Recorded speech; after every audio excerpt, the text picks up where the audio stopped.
at an embassy. All right. Uh, a large diplomatic mission may be having may have a representation besides the embassy. So the single embassy, if they let me go over again, let me go back again so you can understand this. A large diplomatic mission may have representation besides a single embassy. So if your country having other places to represent them in the same country, it is not called the embassy, it's called consulates. So it's CONSULATES, consulates. Again, the large embassy, for instance, let me give an example. Uh, Example of the United Kingdom. The United Kingdom have the embassy in Washington, D.C. in the United States of America. So the United Kingdom embassy is in Washington, D.C. But for the United Kingdom to do effective and efficient work in the United States, they need to have other places where the citizens can go. Now, those places are not referred to as embassies in the same country. It referred to as the consulates. So consulates is spelled CONSULATES. Consulate. So you don't have a lot of embassies in the country. You have one embassy, but you have other branches or other places to serve, and we call that consulates. So, for instance, if the future diplomat have an an embassy in in which country I should give example? Okay, for example, Nigeria in Abuja, the capital in Abuja, if the future diplomat has an embassy in Abuja, all the other branches in the local government sector is going to refer to as our local consulates, where we have people going to take to get services. So remember, I hear people say, "Well, we got a lot of embassies in our country." For instance, the American, you know, government has three embassies in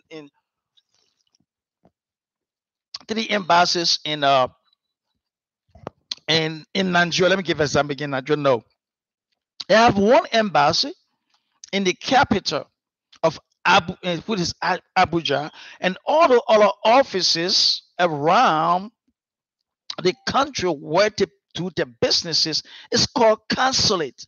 So you need to understand, if you are seeking the visa, you need to understand whether you go to the main embassy or you have to go to the consulate section to get a visa. Many countries, from the U.S. standpoint, but yes, visas can be given to a consulate from a consulate standpoint, but most of the visas can be issued from the embassy. All right. So remember that between the embassy uh and that. So like again, like the United Kingdom. So United Kingdom having offices, what we call consulates. For instance, in the city of Atlanta, Boston, Massachusetts, Chicago, Illinois, Denver, Colorado, Texas, Los Angeles, here in California as well, Miami, Florida, New York City, uh, Orlando, San Francisco, and all these places is the United Kingdom has in the United States. They having what they call consulates, but the embassy is in Washington D.C. So you need to distinguish between consulates and and embassies. Okay, do we have any question?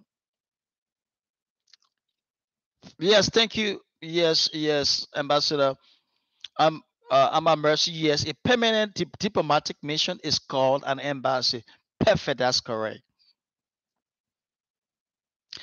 That's correct. Consulates are diplomatic representation or branches of an embassy. That's correct in different areas. So in your country, you don't have 3 or 4 embassies. You have consulates, right? You have one embassy. Remember that as you becoming a diplomat, you need to understand all these things because people gonna to hear how you speak. Oh, we got diplomats who work into 4 embassies in our country. You don't have 4 embassies in your country. You have one embassy, but you have one embassy, but you have consulates.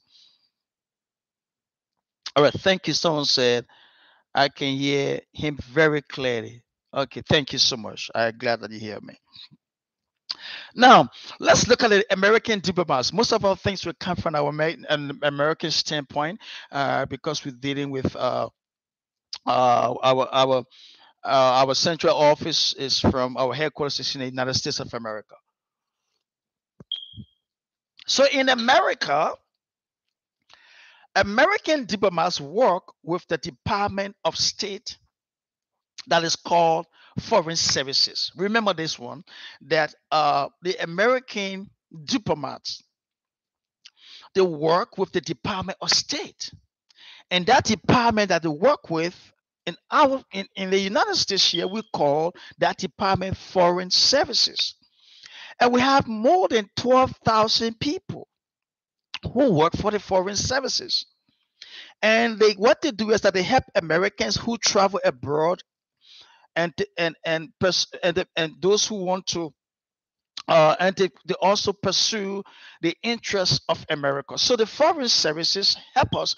For instance, if I traveled abroad to any country around the world as an American citizen, I have to identify myself with the foreign services. And when I get to any country in around the world, I first of all have to identify with the American embassy. I need to go to the American embassy. I need to introduce myself to them as an American visiting that country.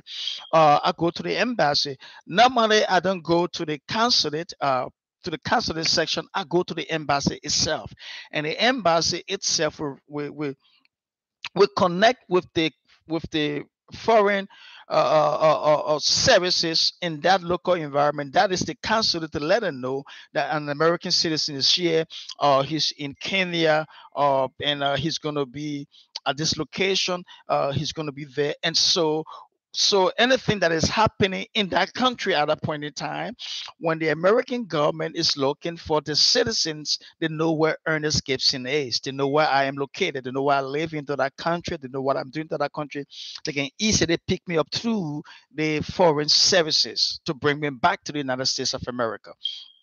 Uh, and so our diplomats we work with what we call the foreign services, and again we have 12,000 more than 12,000 people who work for the United States government with these foreign services. That's a huge number. 4,000 people, diplomats from the United States of America around the world, 4,000. So understand that. Now, the United States having about 265 diplomatic missions around the world. Why? Because want the United States wants to do large and big businesses around the world. They want to protect their citizens. They want to make sure the citizens in those countries are well taken care of and well protected in time of trouble. To want to provide services to their citizens, and at the same time, they want to have interest. They want to uh, have interest in the citizens of that country as well. They want to make sure that the world is the world is a better place. They're trying to protect their interests. In other words, the American government trying to protect their interests. So they have about 265 diplomats, or not diplomats, but diplomatic missions around the world. And the largest diplomatic mission of the United Nations is in Mexico, right? It's funny. The largest diplomatic mission of the United States is in Mexico, and Mexico alone has about 22 consulates and consulate agencies. Now, hear me well. I never say embassy. In Mexico alone, there are 22 consulates and consular agencies throughout the country. Just one country. Can you imagine how the American government uh, is protecting their interests and the interests of the citizens and the interest of the relationship with Mexico that they can be having 22 consulates around that, right?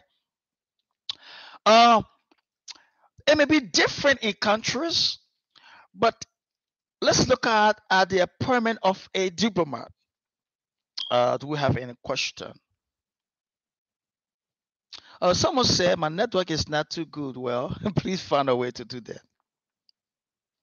Uh, someone said, Ambassador Joseph said that lecture is unique. Thank you so much.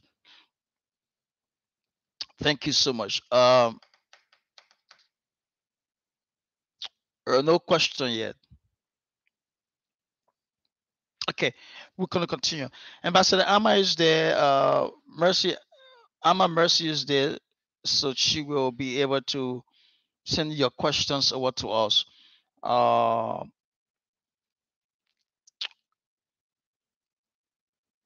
yes, yes, yes. The largest consulate of the U.S. is in Mexico. That's correct. That's a good. People are coming. The largest diplomatic mission of the United States is in Mexico with 22 consulates. That's correct. Remember that. So remember that, and that's That's why, and that's the same thing. That's the same thing we're trying to eliminate. We're trying to be like having large diplomatic, presence, the future diplomat around the world. Now, uh, the United States of America having diplomatic missions or ambassadors. Let me use the word ambassadors now. The United States having diplomatic missions and ambassadors in most countries, but not in all countries. And it's surprising for us to come to understand that the United States of America have ambassadors in almost every country around the world, but not in all countries. I'll give you an example. In Cuba, the United States of America does not have an embassy in Cuba. Cuba is spelled C-U-B-A, Cuba. I want you to make a research to tell me why the United Nations does, not United Nations, the US, the United States of America does not have an embassy in Cuba. Make a research and tell me in your own understanding why why sorry, someone's coming back to my phone. Why the United Nations, why the US skips the United Nations? Let me go it again. The United States of America has ambassadors in every country. Almost every country, but not all. Right? So the United Nations does not have a diplomatic mission present in Cuba. So your assignment will be why the US does not have an embassy in Cuba. Make a research. So your assignment now is make a research on your own country. Let's forget about Cuba and America. Make a research on your own country and tell us if your embassy or if your country has embassy in every country of the world. And if your country does not have an embassy in a country, tell us why. So assignment is to make a research on your country to find out if it does not have an embassy in a foreign country and tell us why. Right? Don't forget about that assignment. I think questions are coming up right now.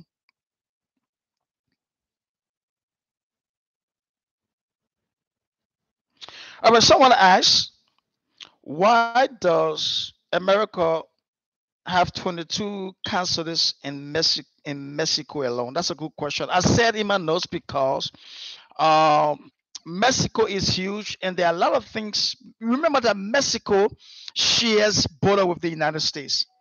A lot of people are coming in from in Mexico to the United States. So there are a lot of diplomatic work that has been done between the United States and Mexico. Mexico share border with, I don't know about your country. Think about your country that next to you, right? Mexico shares border with the United States. In fact, when I sit in California, we share border with Mexico, right? We share border with Mexico. And so for the interest of America and the protection of America, because Mexico is so huge and large, and millions of people are coming, millions of people, I'm talking about millions of people are coming in from Mexico to the United States of America. They have a lot of consulates to be able to process, to be able to protect, and to be able to guard the interests of the United States of America. That's one of the reasons. And for other political reasons that I know of, for other secret 7 reasons that we cannot discuss online right now. America has interest in the country and also interest in the United States. I mean, in Mexico. So I hope that answers your question or help you to give you an understanding. Another person said, the officer in charge of a consulate is called what? Now, that's what you're going to learn about attaché d'affaires. You have ambassadors who are assigned, but they are consulars. They are consulars that are in charge of consulates. And then they have attaché. We're going to talk about attaché. We're going to give the different. Good question. Keep your question. We're going to give the different ranking positions of ambassadors and the different offices that they occupy. The different offices that they occupied. Again, read your book, please. I'm just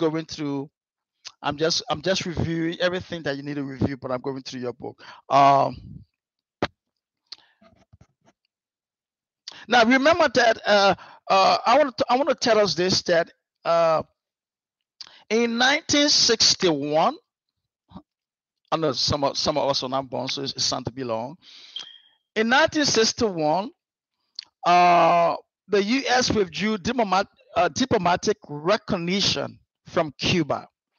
In 1961, that has been a long time.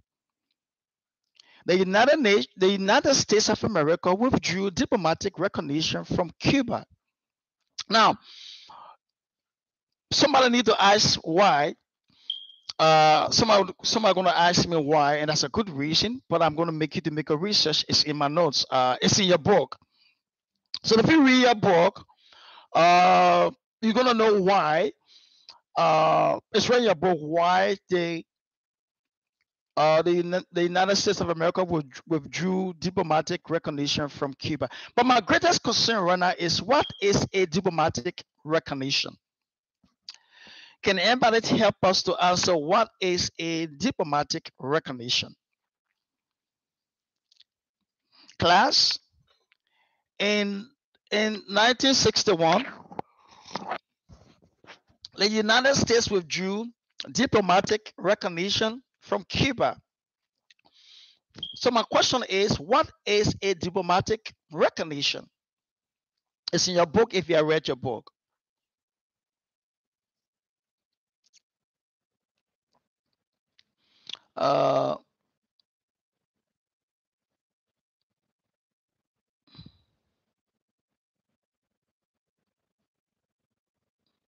Yes, that person is right in your book.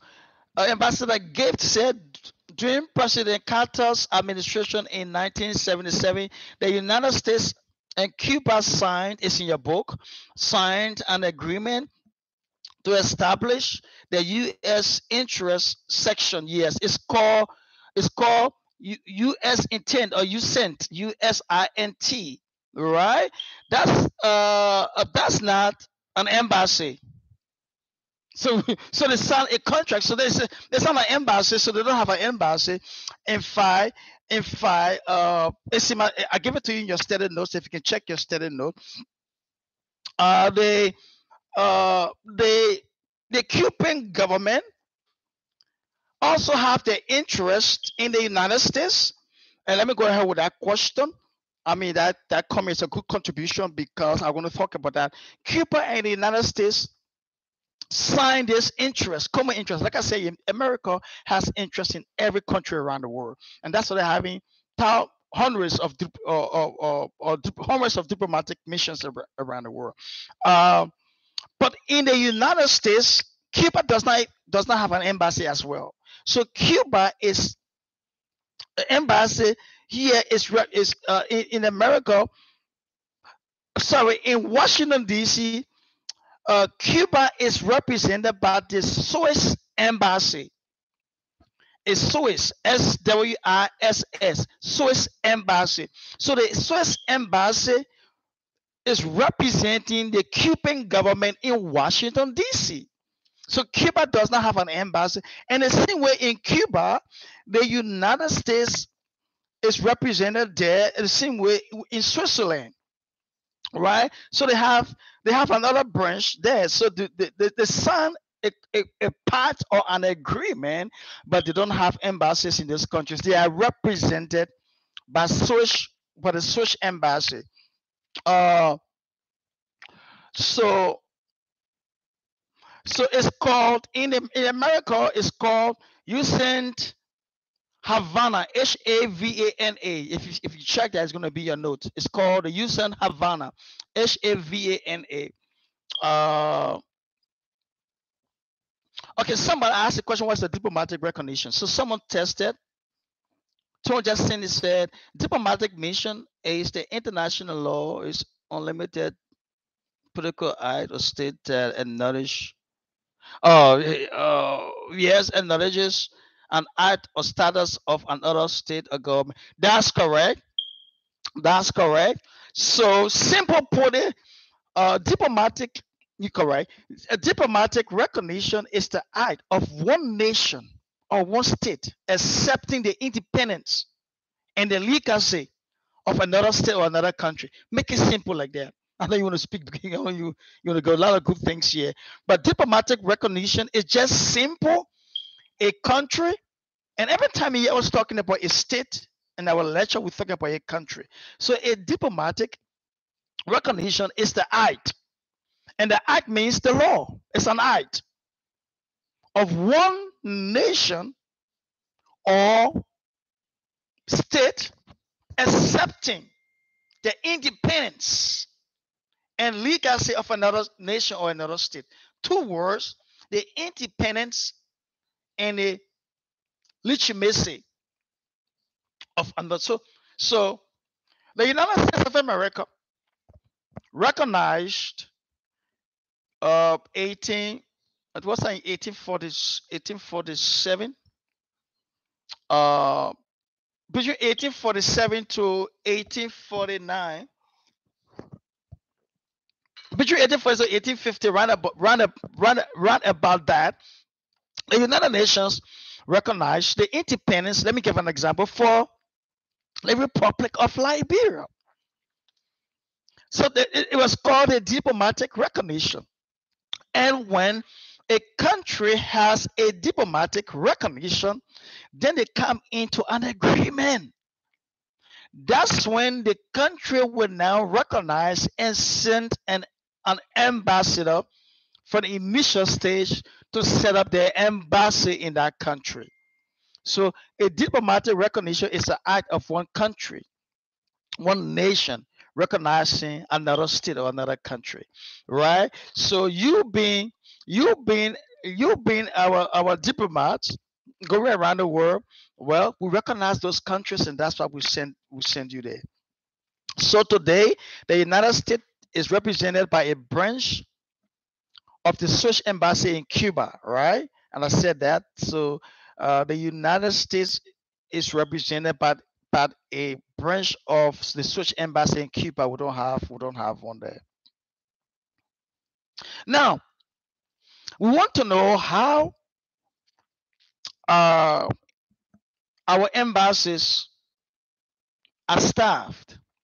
So it may be different from different countries. It may be different from different countries. But From the American perspective, American diplomatic missions are staffed by foreign service officials.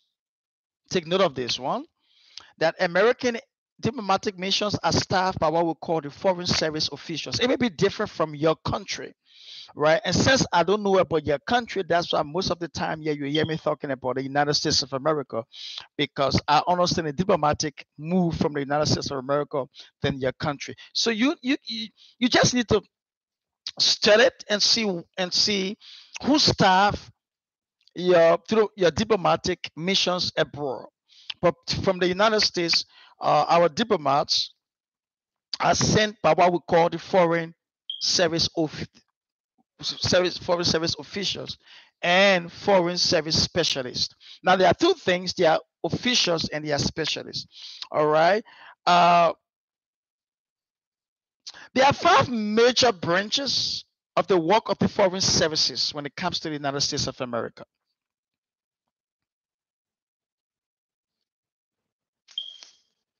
That's correct. A diplomatic mission, we finish with it, but I'm just a diplomatic mission is the highest of it's the it's the heart of one nation or state accepting the independence and legacy of another towards the independence and legacy of the state. That's correct.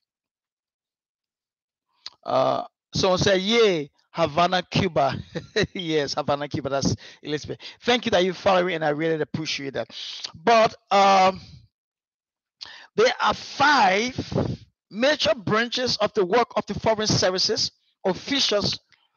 I don't know about your country, but officials from the United States that we call diplomats. One is what we call, take notes of these five. One is what we call consular affairs. CONSULAR, consular affairs. The consular affairs help Americans to live or to visit foreign countries. It's called the consular affairs. They help Americans. The consular affairs help Americans to visit and to live into foreign countries. For instance, if I want to travel to any country around the world, I check with the foreign affairs. I check with us, with them, and I want to know what's the update of that country when it comes to security, when it comes to business. If I want to do business in that country, I connect with the consular affairs, and they will tell me, it's good to do business in Kenya for now, or it's not good to do business in Kenya for now because of a lot of bribery. You got to go through this, for example, and so the foreign affairs help the U.S. citizens to travel abroad, to live abroad, and to do, you know, and to do their businesses around. They will have the economic affairs. The economic affairs also make sure they're helping the American citizens to live abroad. At the same time, they are protecting the interest of the American government financially. They use the financial weight and financial weight power to other countries. So we have the economic affairs. We also have the management affairs. We also have the political affairs. Political affairs are involving in politics in the states of other countries. And then we have the public diplomacy. I'm going to talk about public diplomacy among every one of them for many reasons. For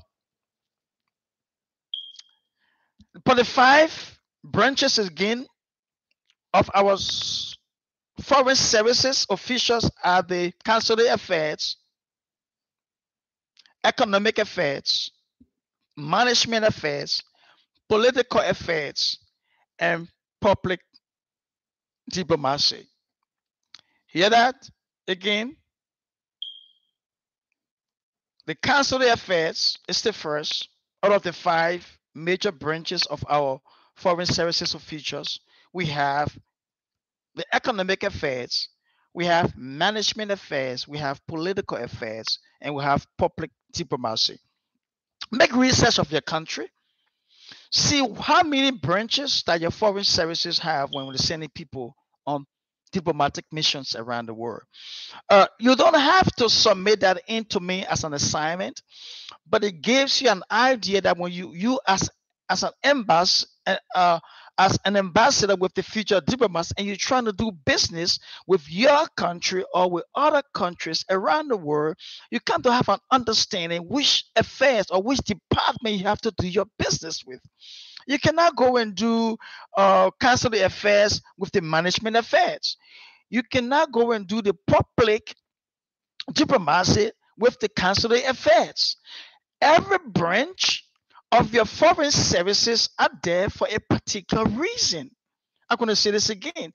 Every branch of the foreign services of your country, they are there for a particular reason.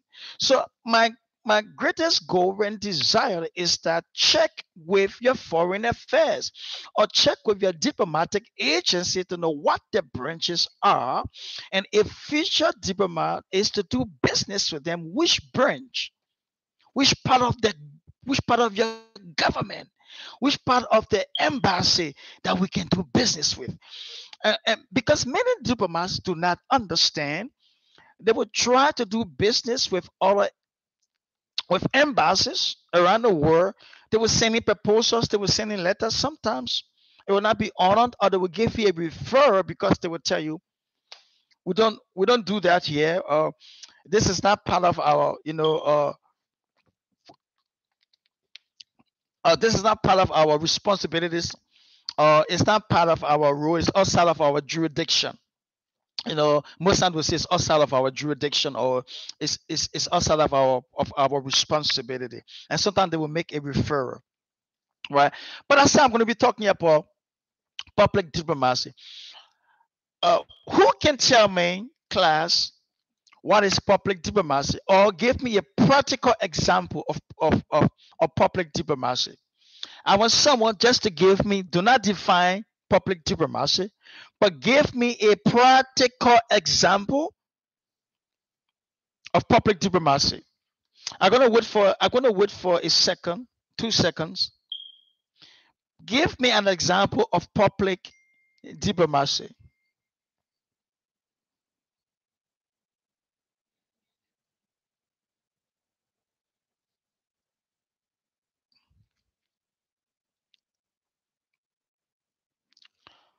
An example of the practice of public diplomacy. Anybody? Okay, let me go ahead. Let me give that example that I'm going to be talking about.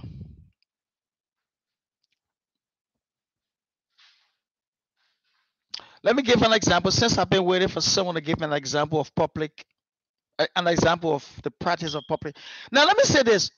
Let me give the practical example for you to see. Remember this one. It can be, oh, how many of you know that the World Cup, the World Cup is an example of practicing public diplomacy? African Cups of Nations is an example of the practice of public diplomacy. Now, just surprise some of you, right? Oh, yes. Diplomacy is displayed in every area of our lives. Diplomacy is displayed in every area of our lives. So the African Cup of Nation is an example of public diplomacy. Why? Public diplomacy, let me give an example. It's through social and cultural activities. Again, public diplomacy is displayed through social and cultural activities. Social, SOCIAL, and cultural, CULTURAL, cultural activities. So any sports event can be referred to as public diplomacy. Radio broadcast can be referred to as a public diplomacy. This our broadcast, our training on YouTube, it can be referred to as a public diplomacy. So we need to understand that public diplomacy, someone says, Olympics game is an example of public diplomacy. That's correct. That's what I'm saying. That's correct. Another person said public diplomacy is promoting culture of a country. That's correct. Now remember, I said at our conferences, on the last day we have what we call cultural performances. The cultural performances on the last day of the cultural presentation at our conference, the future diplomat conferences, is a public diplomacy. You are portraying your culture in a diplomatic way. So diplomatic, my friend, activities are spiritual. That's why let's go back to the sports Olympic. That's why when people go on the sports field, maybe on the soccer pitch during World Cup, and they misbehave, the referee gave them either a yellow card to warn them or red card to vacate. And they will not just leave the fee, but they will leave. I mean, not just what they're playing, but they leave even at the bar stand. They don't even stay on the pitch. They go back in the locker room. They have wrongly represented the team or the country. And that's why anybody who comes on our platform and proclaim to be, because our platform is a platform for public diplomacy, my friend. That's one of the reasons why we said now you must go through this training, because our platform is the platform for public diplomacy. And if you came on our platform and you misbehave, that's why we gave some people yellow card as warning. Don't do this again. If you continue, if you do that the second time, we gave you red card. We say, get off our platform. We take you off our platform. It's public diplomacy. So we need to understand that diplomacy, my friend, it's not just wearing coat and tie and suit and sitting in an office or try to negotiate. Diplomacy is displayed in every level of our lives. Radio and television, oh yes, picture, internet, social media, they are all part of public diplomacy. So as a diplomat, what do you do when you get on social media? As an ambassador with the future diplomats, what do you do when you get in our chat rooms and on our platform? You are displaying that you are qualified to become a diplomat with us, or you are not. Our platform is a place for public diplomacy. You are practicing and living out who you think you are. Those who are producing films, for instance, I love watching, African movies and Nigerian movies, and let me hear you. Let me say this: films. Those who are actors in the film production, they are engaging in public diplomacy. So how do you present yourself? How do you represent your country? What type of movies are we producing? It's representing not just us but our countries. It's public diplomacy. Right? Oh, somebody just said, oh, I love this.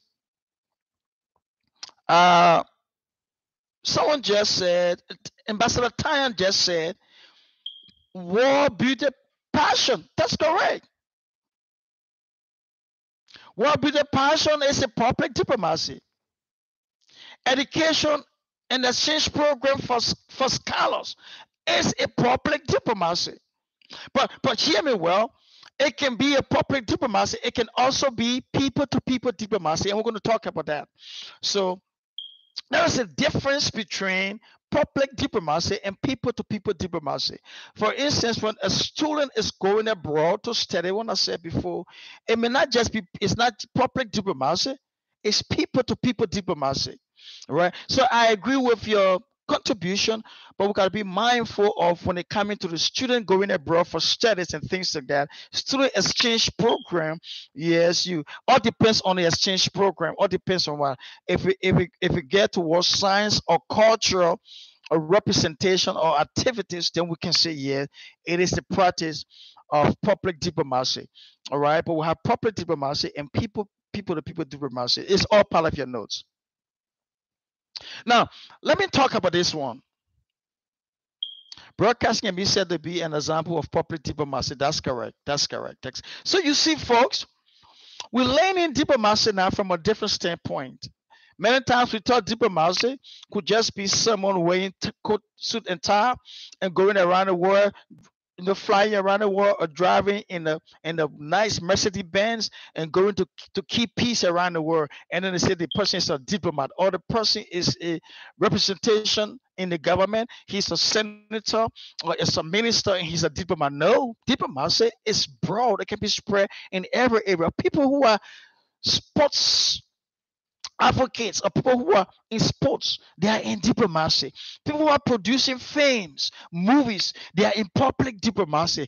Teachers and students, like someone said, all depends. They are in public diplomacy. Our chat room, the future diplomat chat room, is a place for public diplomacy. So what are you doing with as in your public diplomacy perfection is important. It is essentially important, folks, to understand that diplomacy is not just, again, wearing suit and tie. The person can be wearing t-shirts and can be on the soccer pitch. He's in public diplomacy, cultural and social activities. Again, cultural and social activities.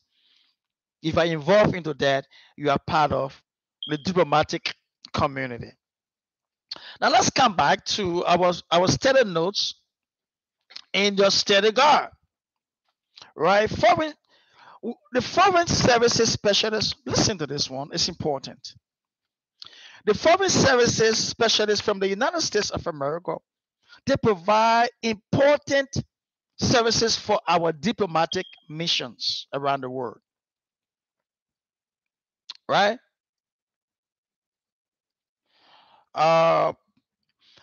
The foreign service specialists provide important support services for diplomatic missions as well. Now, remember this, that the foreign services can also, they're not just in their diplomatic services, will not just be negotiating and bringing peace. They can also provide healthcare services, construction, engineering, English language programs. So hear me.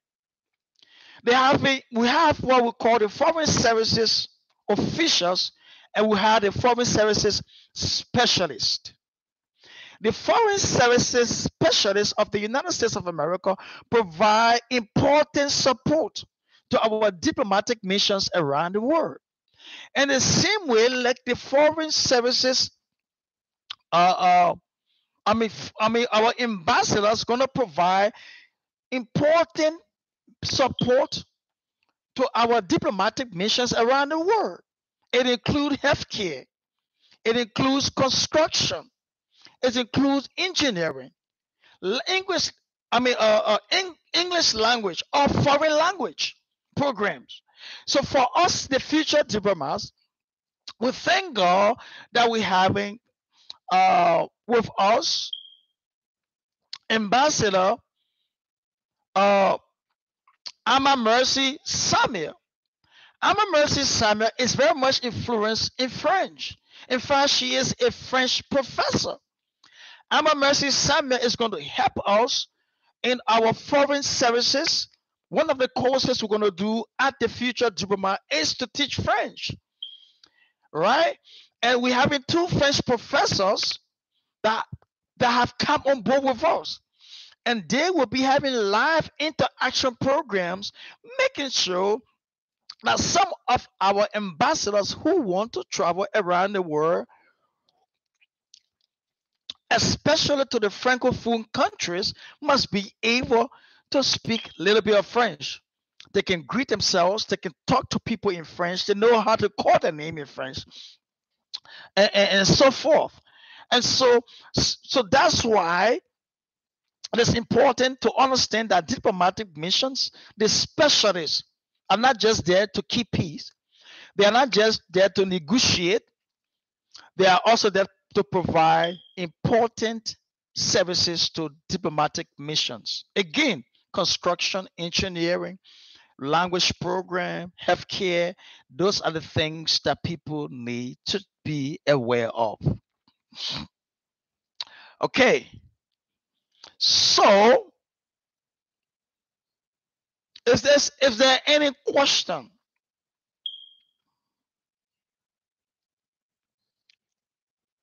if there are any question uh, for this one time presentation, then I can move forward. If there's any question, I want you to take notes in chapter 1. It's talk about different things. So please read your book. Continue to read your book.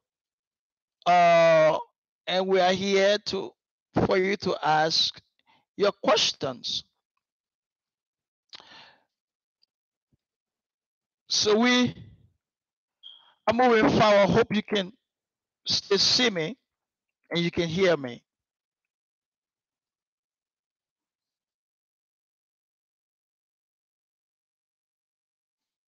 I'm still waiting for questions because I've gone 1 hour presentation. Or I can move ahead so that we can conclude this thing. Now, beginning today and the end of this week, you should be in chapter 2 of your book. And chapter 2 asks a simple question: why we need diplomacy and diplomats. So the chapter in chapter 2 that you're going to read it this week will examine why we need diplomacy and diplomats. The first thing in that chapter you're going to be looking at is what they call the historical and the historical, anthropological, and the social stories about the origins or the beginning of diplomacy. The main thing we're going to be looking at will be the anthropology and history. Excuse me. And most of us should know what uh, anthropology is, right? Study of man, study of human being, right? And so they're going to study it. In that, hold on 1 minute. In that chapter you're going to read this week, before I go to my study, I'm going to be focusing on the study notes, not your book. But in that chapter where you're going to read, let me just make us to get a few things. In the chapter of chapter 2 where you're going to read this week, the writer is Paul Schack is going to be talking about looking at the terms of diplomacy, and he says that the term of diplomacy is a tricky one. He trying to make us to understand that what may be referred to in chapter 2 of the textbook this week, or why you refer to as diplomat in one country or diplomacy in one country may not be diplomacy to another country. I gave you an example to that.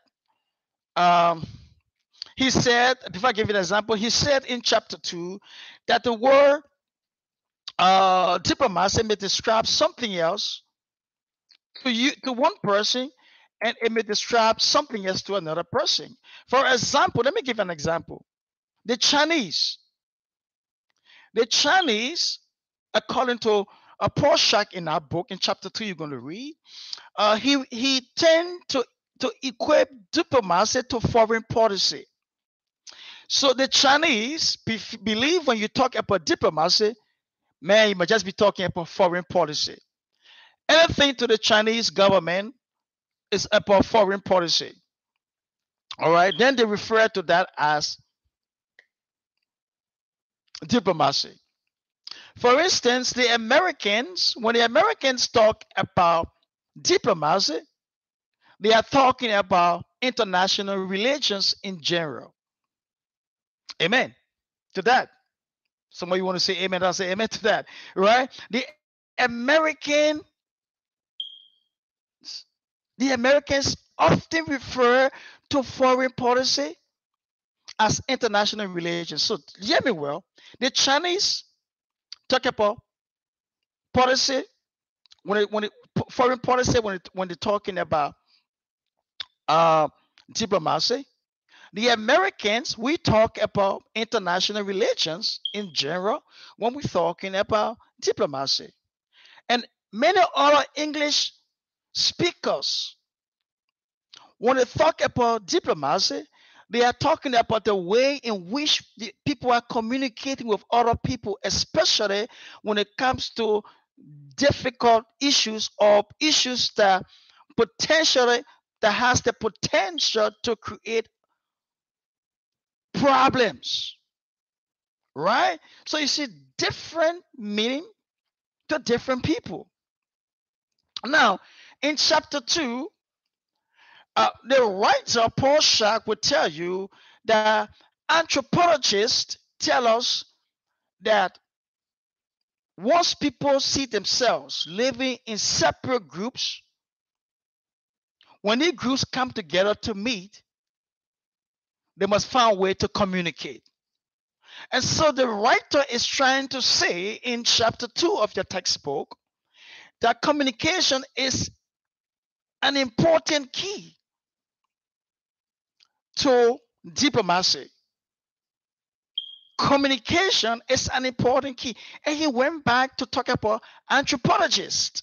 And the anthropology, like I said, anthropologists are people who studied the life or the study of humans, right? Or we call it anthropology simply means the study of man. Anthro,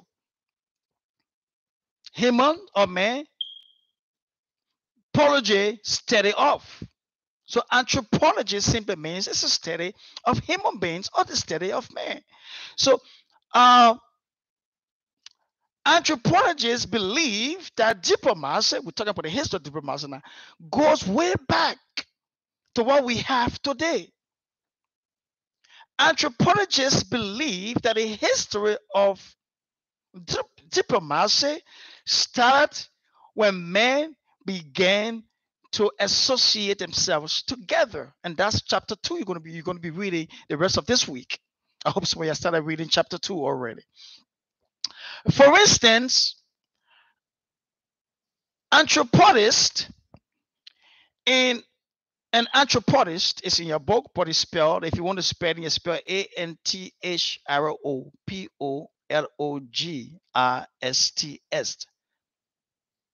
anthropologist. Anthropologist. Anthropologist again is anthropologist.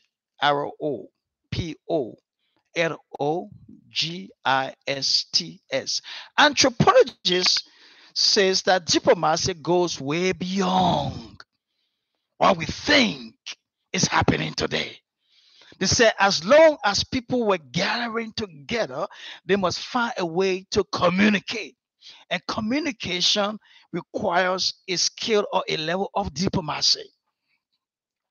All right, anthropologists never said this, but those of you who are believe Christians, or those of you who have your faith, or those of you who read in the good book, the Bible, what we say diplomacy went back way back in the Garden of Eden, when God visited or Adam toward the Garden of the Day to communicate with man. Or do we say diplomacy happened with maybe the Muslim relation when Muhammad felt that he found a visit, he had a visitation from God with an angel. So diplomacy involved interaction with people. So it goes beyond what our history gives us today.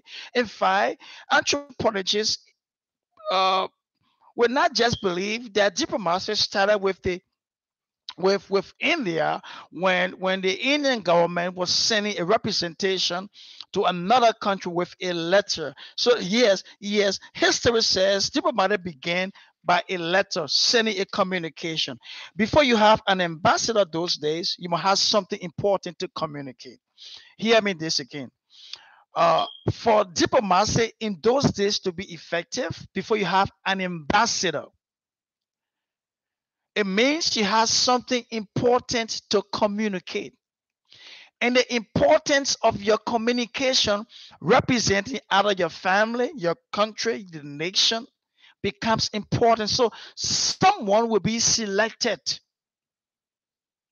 That's a historical view of ambassadors, though. Someone have to be selected or elected, appointed to go and represent your group, your family, your community, or your country. And they are going with a letter on your behalf or on the behalf of the government. So it was a full representation. And history says, now we're talking about chapter 2, history says that when the person is sent on a diplomatic mission as an ambassador just to communicate, when the communication is done, the office is closed. They are not ambassador anymore because they were selected on a particular mission.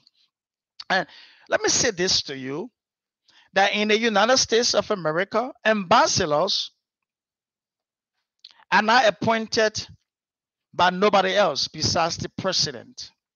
Remember this one, that ambassadors in the United States of America are appointed by the president of the United States of America. I don't know who appoints your ambassador in your country. So make a research. Make a research.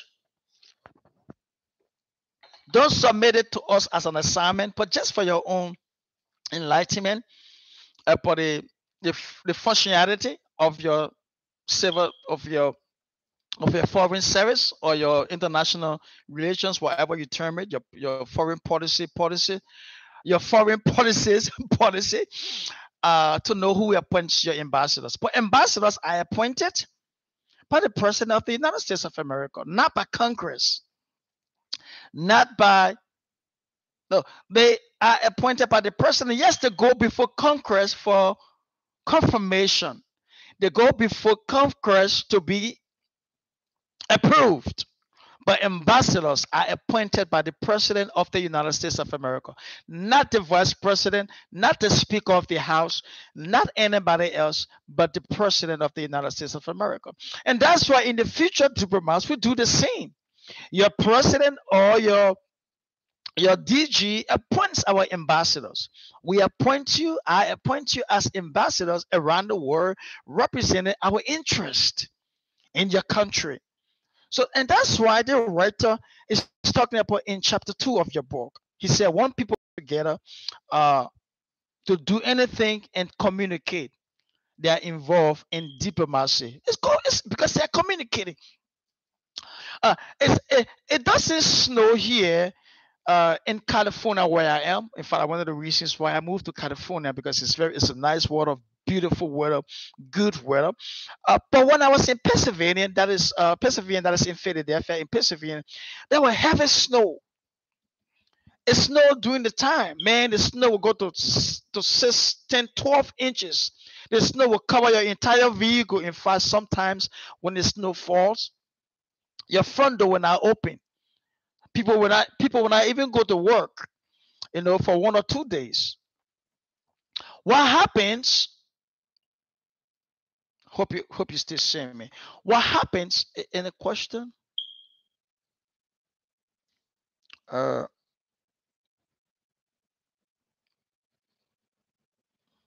Ambassadors are now appointed by the president of the United States. Yes, ambassadors not now. Ambassadors have always been appointed by the president of the United States of America.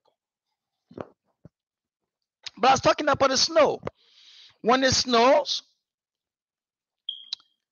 in a in Pennsylvania area, we will come outside to shovel your snow from your front of your house, in front of your door. Your neighbor will come outside. You will come out. All the neighbors come, and sometimes the houses are so close to each other.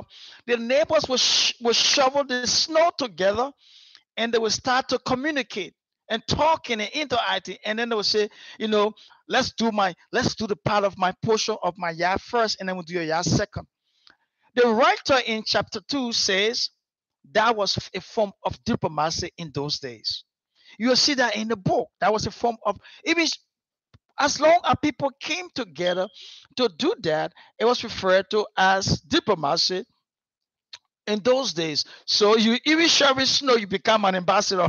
You representing your family, and you are negotiating and say, let's do this side. Let's do my side, I will do your side. You are bargaining, you are sharing idea. That was diplomacy according to the author. Now, according to anthropology, they cannot pin down when diplomacy actually started. They cannot pin down. But one thing I want you to understand, that both anthropologists and historians believe that diplomacy became more complex, more institutionalized, and eventually professionalized as diplomacy began to grow, and it began to extend. They cannot pin down, again, anthropologists cannot pin down when diplomacy actually started. So what anthropologists telling us, we cannot tell you when diplomacy actually started. But one thing we can make you to understand, that diplomacy grew and became more complex, more institutionalized, and eventually became professionalized when a lot of people started to be involved in it, when a lot of players, we call them actors, started to get involved in diplomacy, right? And there will be a lot of examples when you start to read in chapter 3 of your textbook. You will begin to give you messengers, right? Messengers, and so to formulate it. For instance, in China, let me give an example. In ancient time, in ancient China, let me give an example. What we call diplomacy in ancient time was supposed to be about how to call ordering of relationships between the emperor, who occupy a position of the center, and that person wants to communicate his message to the other emperor or to people around the world. No, so what was to them as diplomacy is different from us today. So let me give a simple example. As diplomacy began to get widespread, it began to spread between groups, between law enforcement officials, between gang members, whatever.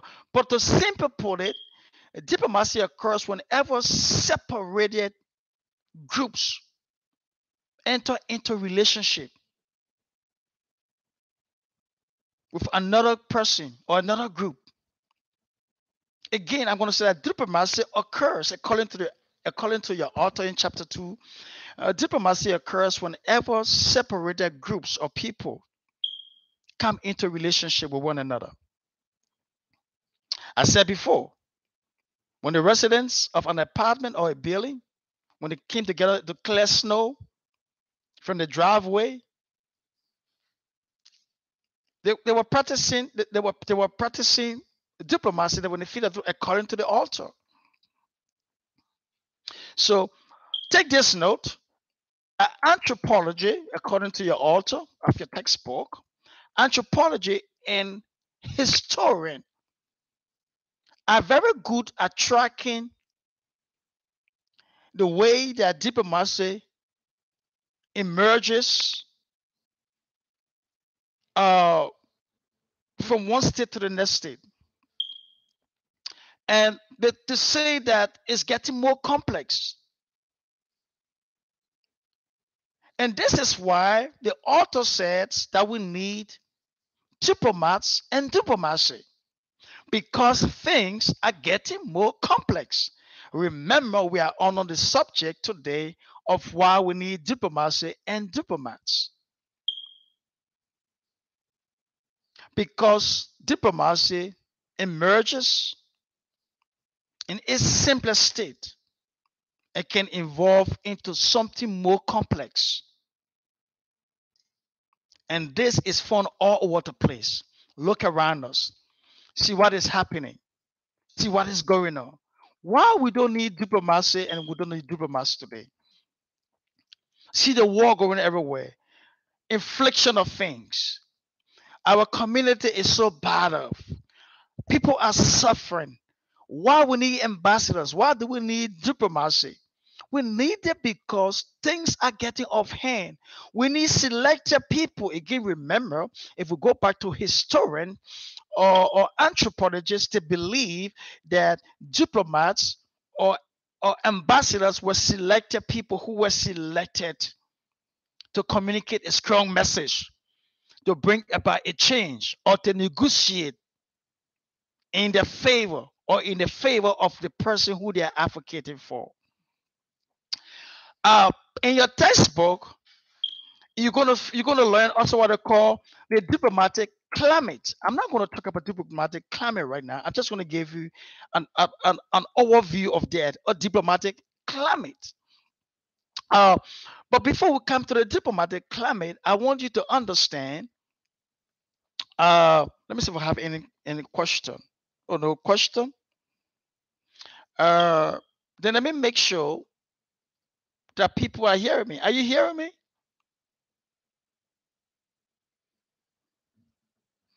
Again, if you are hearing me, I don't want to be speaking by myself for too long. If you hear me, just one person pull up your hand. Why do we need? Yes, why do we need diplomacy and diplomacy? Yes, I just said that. Oh, yes, we can hear you, sir. Thank you so much.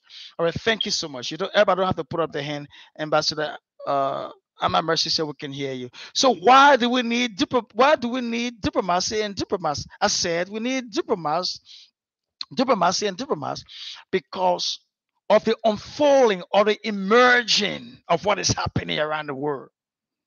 Right? We have only a few selected people in those days to represent a group of people, a tribe, or a nation. But right now, we need millions of people to represent because the world is falling apart. Things are getting off hand. We need diplomacy because diplomacy is the key to solving our world's problems. And remember, I said last week or on Monday, there are two types of diplomacy. We have what we call institutionalized diplomacy, and we have people-to-people diplomacy.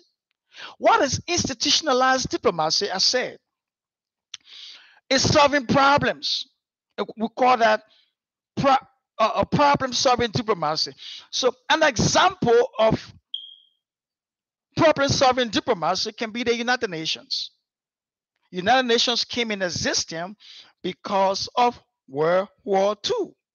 That was a problem. And the world wanted to end World War II. So the problem of diplomacy, so United Nations came as an institution. So we call that diplomatic or solving problem diplomacy. United Nations is a solving problem diplomacy. The League of Nations, another example. The League of Nations is the solving problem diplomacy. Why? The League of Nations came in formation to end World War I. So the League of Nations ended World War I. but they could not succeed in any World War II. So the United Nations came as an institutionalized diplomacy to end World War II. But now we need people to people diplomacy, and that's why, and that's where the future diplomat comes in. People to people diplomacy, where we can be able to not just look at institution, but we can look at people.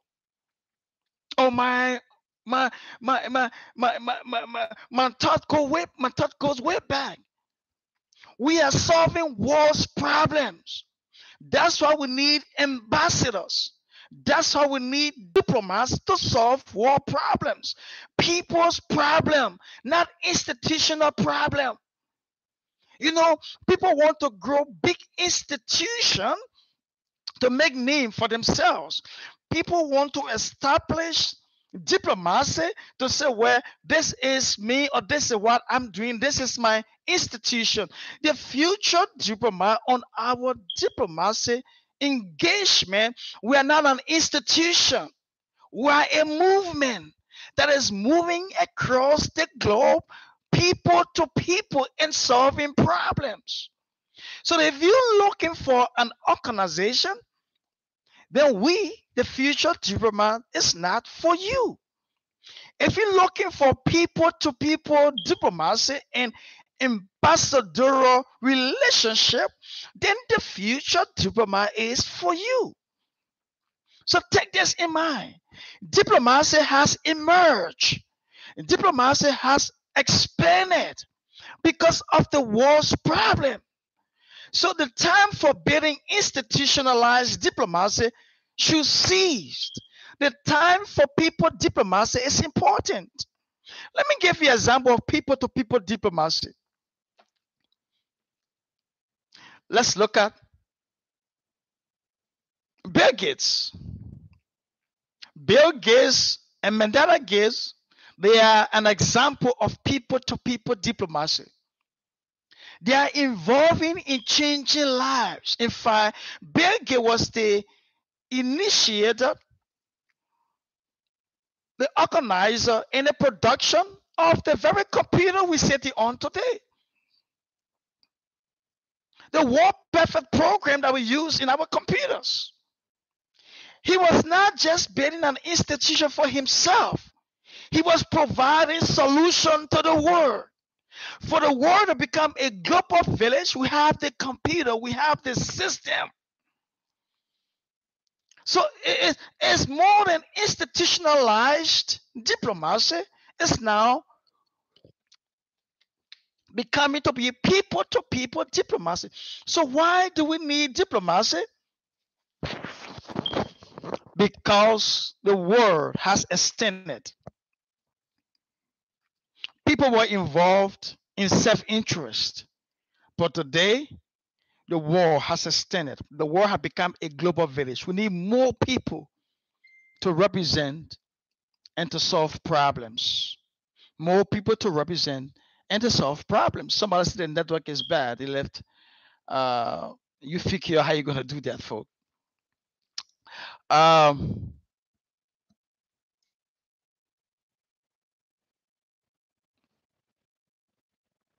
so, any question? No question yet. No question. All right. Remember this: that anthropologists. Let me check my time. Okay, a couple of minutes. Anthropologists are not good at telling us why people live in groups. Anthropologists are people who study human beings, like I said. But one thing they are not good at, they are not good to tell us why people live in groups. Why the relationships between groups seem to be different from ones within themselves. Right? And when relationships between groups take a diplomatic character. I'm going to say this again. Anthropologists and historians are not good. They are not so good in telling us why people live in groups. why the relationships between groups seem to be different from the ones within them, and why relationship or relations between groups take a when it takes what we call a diplomatic character, right? Uh, some people live with each other rather than alone. Why? Because each one of us need each other. Some people decide to live alone. Some people say we live to live in group. Society live in group. And if society will live in group, that means they need each other. And that's why we need diplomats and diplomacy, because people are interacting. There may be someone who to stand between the groups. There may be someone to represent and advocate. There may be someone to make sure that everything is going right. All right. Any question?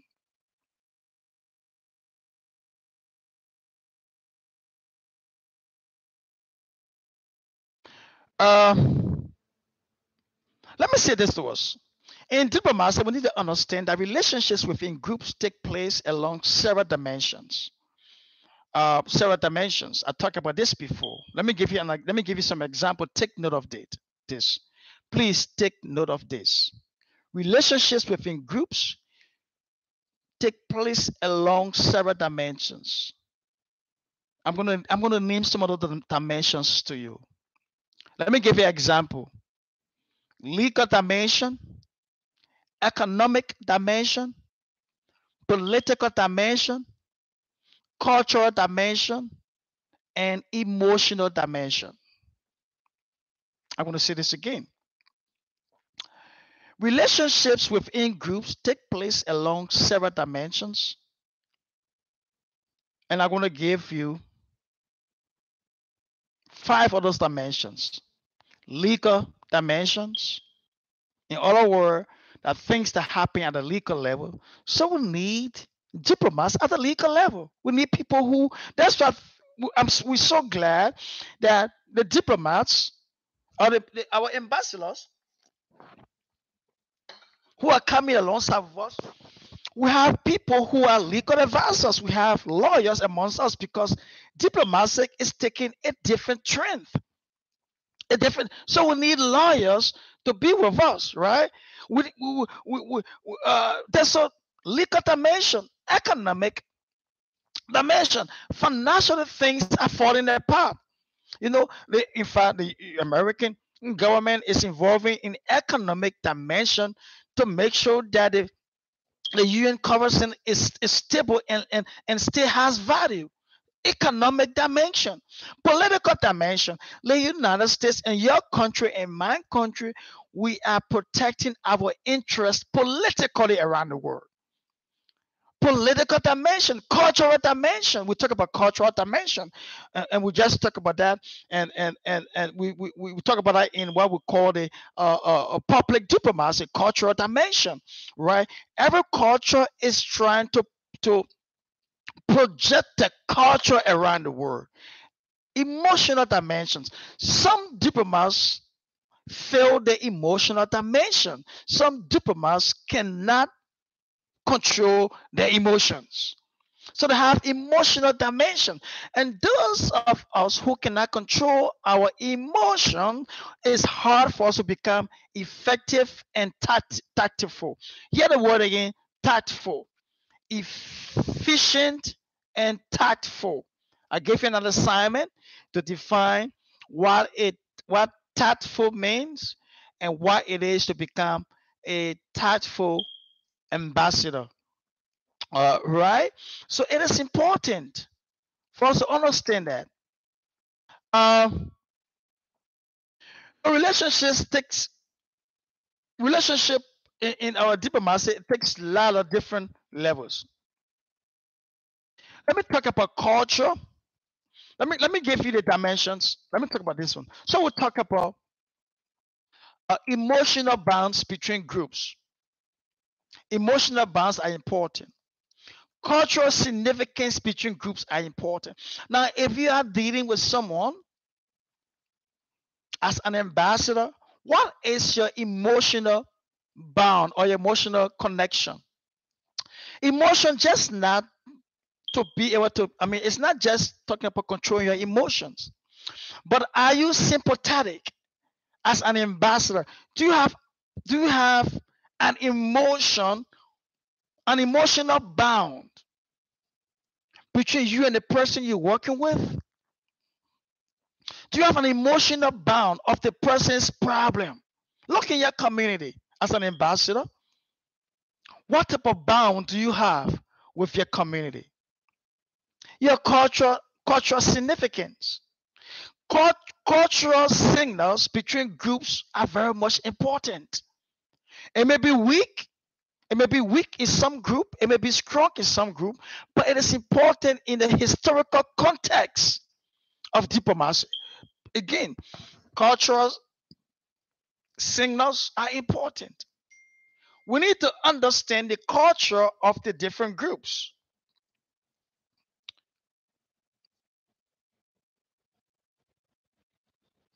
Someone asked a question, I'm going to get with that. But uh, culture, cultural signals are important. Political relationships are also important. We need to understand what is the political relationship that we have as ambassadors with the group or people we interact with. As a result of our relationship politically, as ambassadors, we give us, we show our strength or we show our weakness. What is our legal relationship between the groups as ambassadors? Those things are serious, excuse me, things that we need to take in consideration.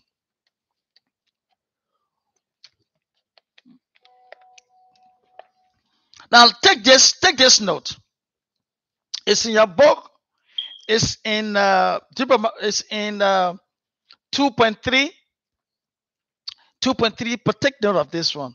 When people handle relationships between groups on the basis of shared understanding, hear this word, shared understanding.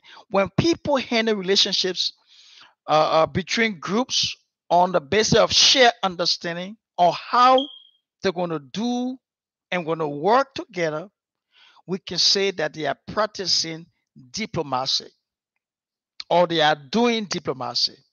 So, in other words, the author Paul Schack said, in other words, he said that diplomacy simply means that people have understood, have a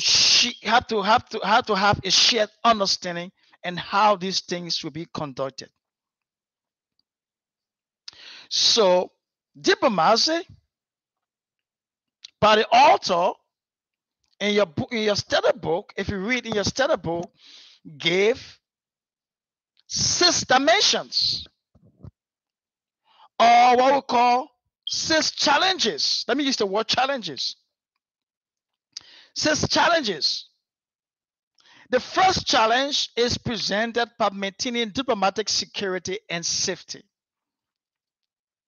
The first challenge that the authors gave in the 6 challenges that diplomats will face will be maintaining diplomatic security and safety. Remember these 6 challenges. Challenge number 1, as an ambassador, what you're going to face is how I can maintain my diplomatic security and safety. All over the world, diplomats, ambassadors sometimes may be attacked, either through physical, moral, or verbal attacks. So the writer is concerned in your chapter when you read about these problems and how groups can set principle up so that they can be protected. And in fact, that's one of the reasons why many countries get what they call the letter of credence. The letter of credence simply means a document to give our diplomat a support to be protected.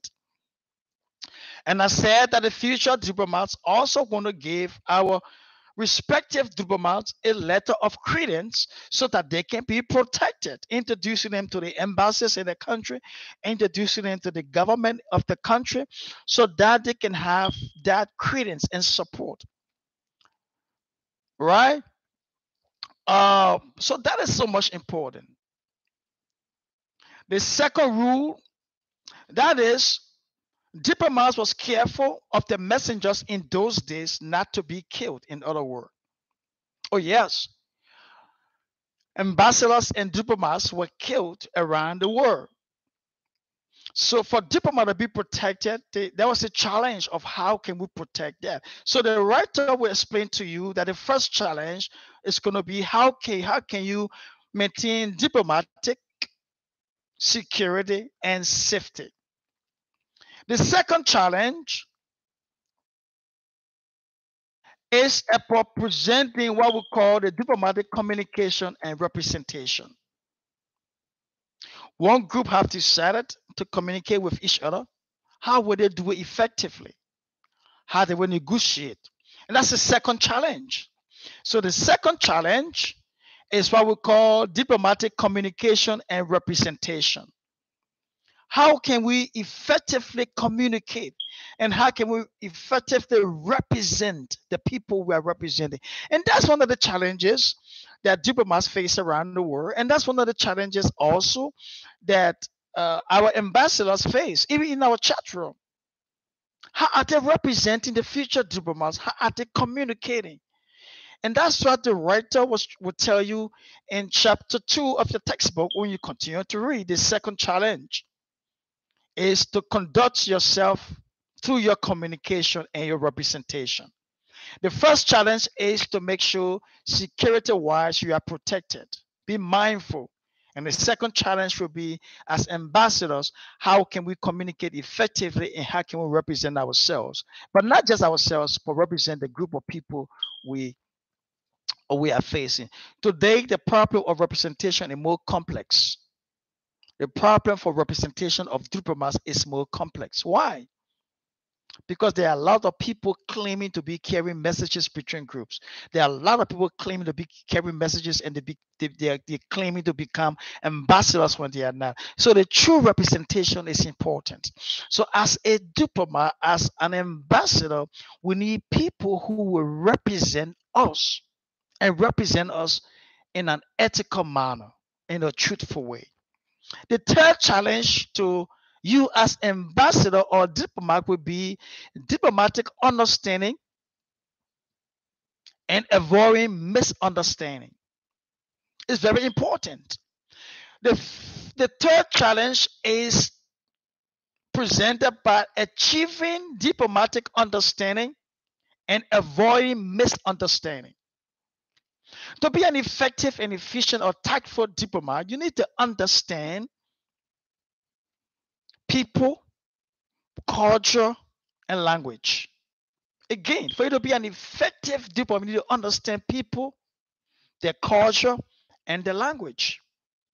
And that's a challenge for us as ambassadors and diplomats. We do not want to learn other people's culture. We do not want to learn the language. We do not care about how they think and how they feel. We do not care about their communication. And so we are not avoiding misunderstanding. And once you cannot avoid misunderstanding, you miss the mark of becoming tactful and efficient. Again, I will continue to use the word tactful because it is important to become a tactful ambassador. Again, I gave you an assignment to search for the word, develop a paper on tactful and how it relates to your relationship and to your role as an ambassador. But we need to avoid misunderstanding because misunderstanding causes confusion. And as a diplomat, if you cannot understand people, you cannot understand the culture, you're not a people's person who understands culture, you miss the mark. That's why from the United States perspective and understanding on diplomacy and the understanding of sending people around the world as ambassador, every ambassador must understand the culture that they are going to be working with. They must understand the people and they must understand the language. It is important. Because understanding can avoid misunderstanding. And misunderstanding is the pitfall to any diplomatic official or ambassador being effective. So do understand this, that become an effective ambassador, you must understand that. So what we're talking about, that the idea of what we call common language. Common language is important to avoid misunderstanding. Right? Common language is the idea.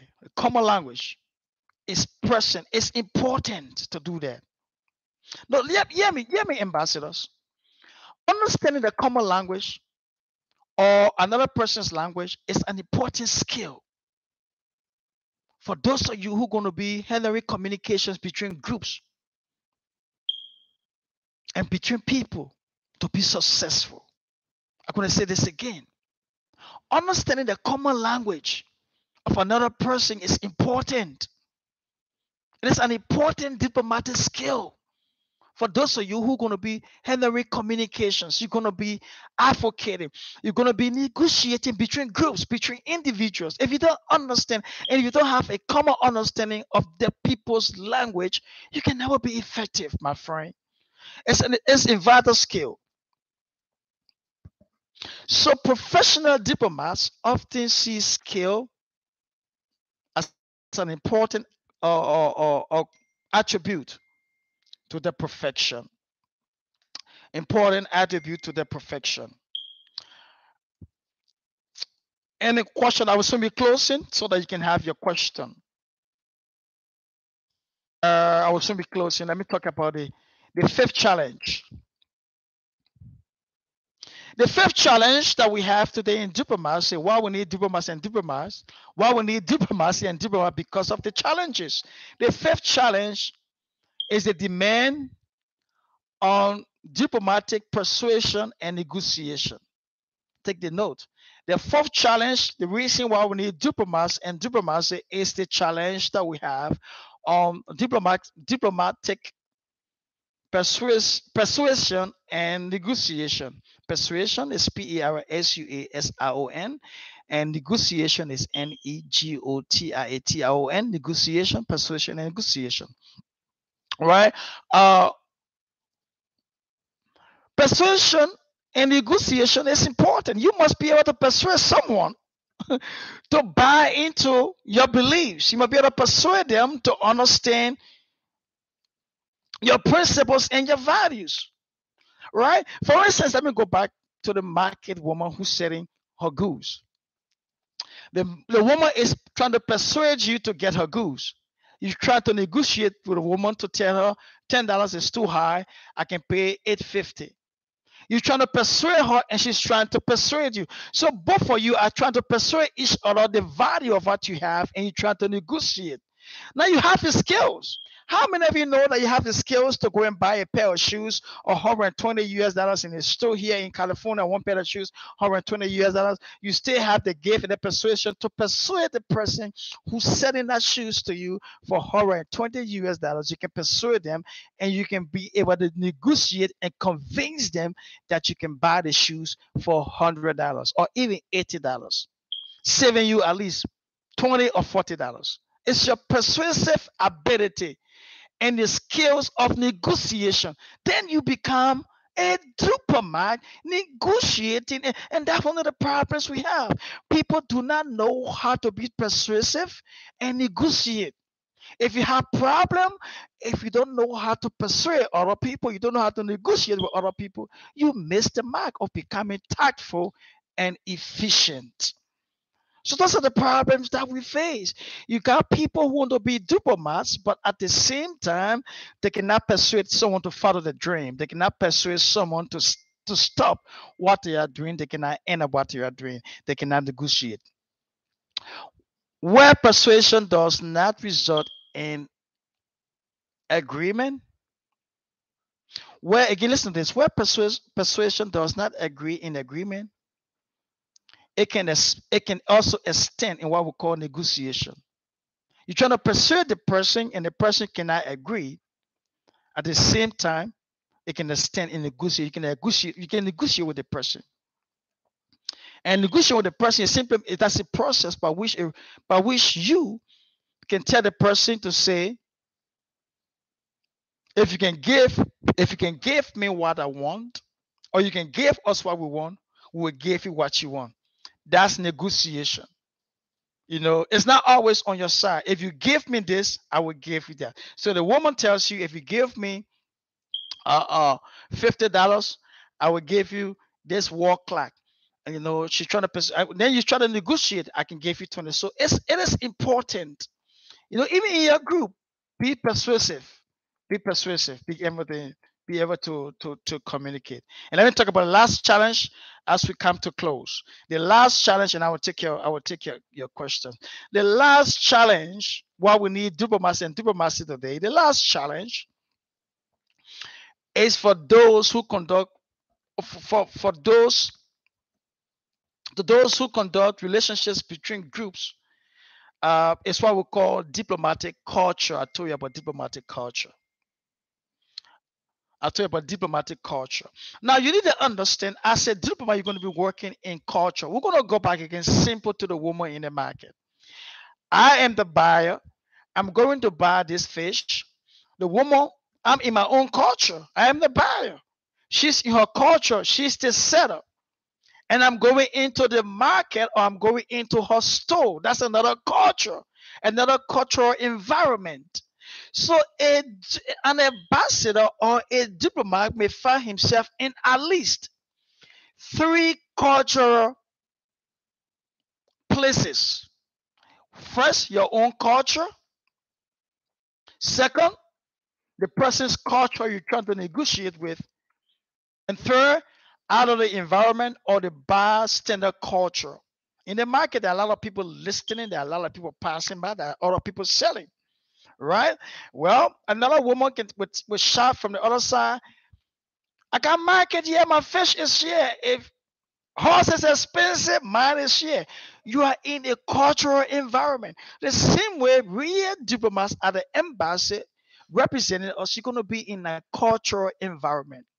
So first of all, if you are an ambassador from the United States of America, and I'm serving in Nairobi, Kenya, I need to understand I'm an American with an American culture, but I'm going to serve in Kenya, and I must be able to adapt or understand the Kenya's culture.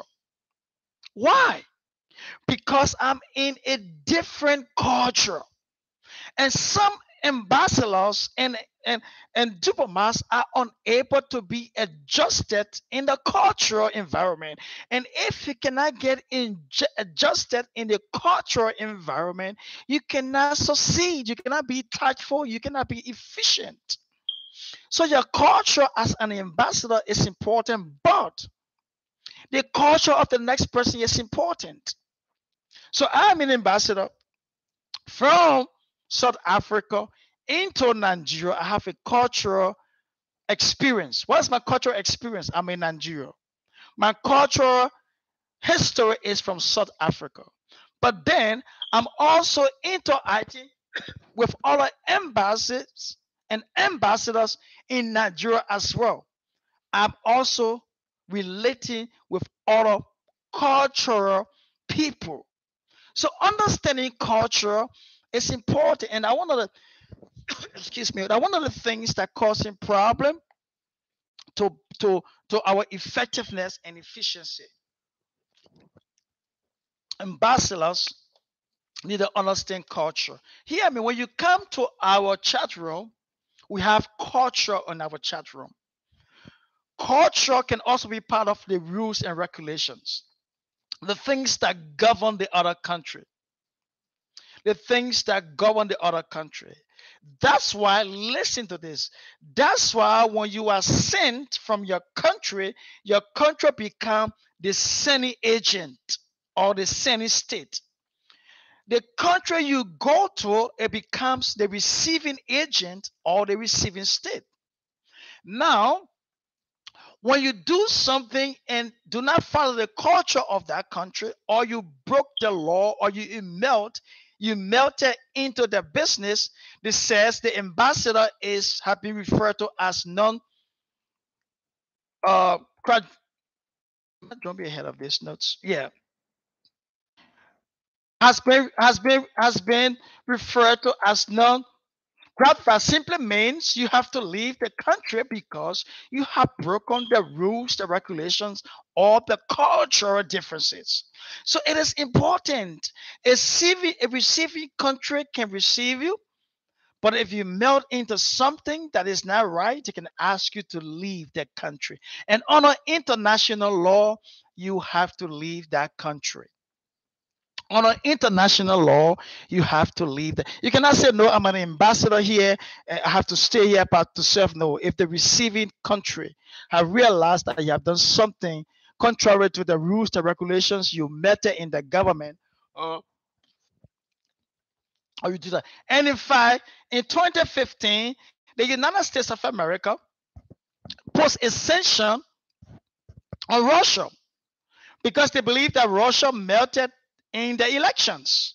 So there was a financial embargo placed on Russia, and they asked most of the uh, most of the Russians ambassadors and diplomats to leave America. And when the Russians got the hit of the embargo, financial embargo, and got a hit of their diplomats leaving from the United States of America, Russia also placed a sanction on America's ambassador to leave the country, and they had to leave. So Russia expelled about 777. They had 777. They expelled 777 ambassadors from Russia, leaving them with, I think, 222 ambassadors left in the country. So these are the 6 important reasons why we need to understand that ambassadors are important, and we must do just that. I will take some questions, and then when we come back on Tuesday, I will review what we just said, because I know we have a lot of things that we talk about today. Uh, uh,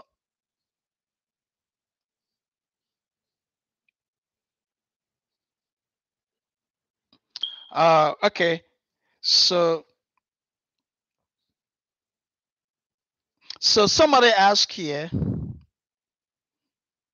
how do we become diplomats in this space, and of what importance is our diplomacy, since diplomats are appointed by head of government? Now, it's very, very, very important. We are not recruiting diplomats for government. So if you want to become a diplomat of your government, you have to seek a job with your government. We are recruiting diplomats and ambassadors for future diplomats cooperation. There's a difference in becoming a diplomat with your government. So we are not, don't mess up this class to think that you're coming to learn to become a diplomat because you're going to be a diplomat of your government or United Nations. No. You are becoming a diplomat in your own right because you're also a diplomat, but you're becoming an ambassador, our representation, future diplomat. So it's not for your government. So don't get this whole training twisted, thinking that you're coming now to become a diplomat and you go and say you're representing your government.